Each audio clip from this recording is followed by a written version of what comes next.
আমি তোর আগেই কইছিলাম এই ছোট লোকের বাচ্চারে বিয়া করিস না, বিয়া করে তোর একদিন না খায় মরতে হইব।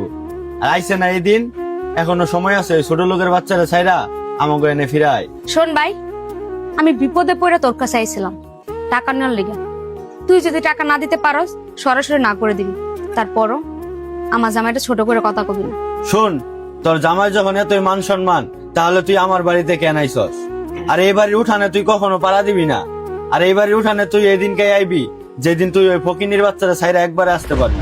তুমি কারে ছাইরে আসতে বলতেছো? আমার জামাই রে, টাকা পয়সা থাকলে মানুষের সুখে থাকতে পারে না। আর শোনো, আমার জামাই অনেক ভালো মনের একটা মানুষ। আর তুমি কি কইলা তোমার বাড়ির উঠানে যেন না আসি? ঠিক আছে, আসলাম না।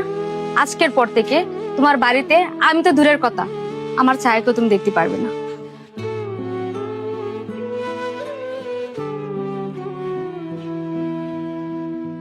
তুমি কই গেছিলা?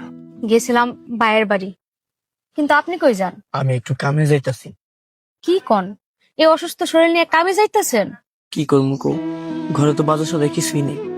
তুমি তো কিছু রানতেও পারো নাই, না খায় দিন যাইতাছে।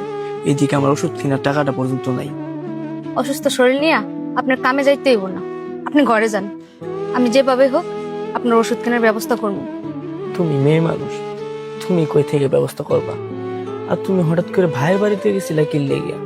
গেছিলাম টাকার লেগে, টাকা তো দিল না, উল্টো অপমান করে দিল।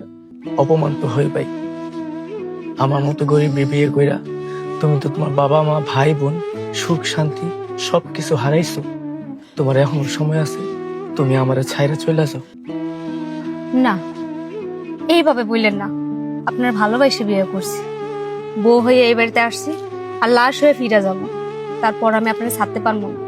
সত্যি আমার কপালটা অনেক ভালো, কারণ আমি তোমারে পাইছি। তুমি অনেক ভালো একটা মাইয়া। এবার তুমি বাড়িতে যাও, আমি কাজটা করে আসি।